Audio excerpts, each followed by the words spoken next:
Dozens of community members in Winnipeg gathered at the iconic Portage and Main intersection today, calling for police accountability. That's because Winnipeg police officers hit and killed a First Nation woman Monday night while driving a cruiser in a local splash pad park near downtown. Tammy Bateman was in her 30s and living in an encampment at the riverbank in Fort Rouge Park. WPS say they were dropping off a different individual to the encampment when they say they collided with Bateman. Police provided her emergency medical care, and she was transported to hospital in critical condition where she succumbed to her injuries. The police shouldn't have did what they did, because what are they doing traveling through a splash pad that fast? The police need to be held accountable for what they do. Bateman's death is being investigated by the Independent Investigation Unit of Manitoba, or IIU, but some demonstrators feel that won't necessarily lead to accountability. They marched from Portage in Main to the WPS headquarters looking for answers. You know, we're here because we want answers from the police.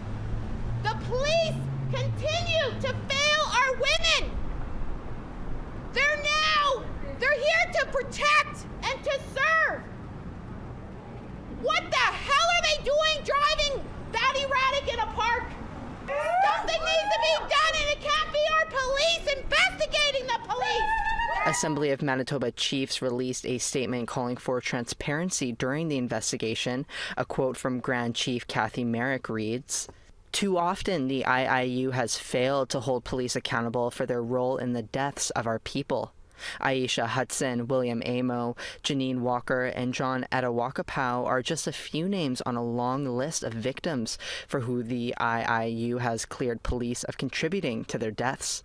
What took place Monday night is not merely a set of tragic circumstances, and it is hard to see this most recent situation as anything other than police involvement leading to the loss of life." At a press conference Tuesday, WPS Acting Chief Art Stannard commented on how this will affect the public's trust in WPS. It's a step back. We work very hard and we pride ourselves in building trust and building relationships with everybody in Winnipeg, all communities, all people in Winnipeg. It's a step back. It's a step back because we can't answer their questions right now, and they're seeking answers right now, and we just can't answer that. Emotions were high throughout the event. The start of the protest was peaceful, filled with drums, singing, and dancing, but things took a sour turn with an impatient driver. While police had blocked off some streets near Portage and Main, some traffic was still let through.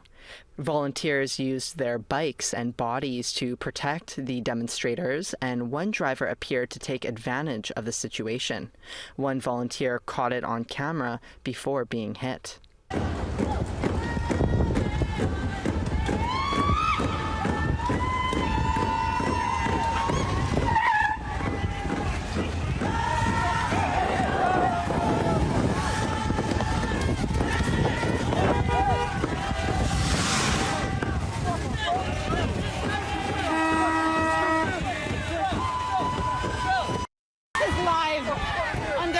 Multiple people were hit.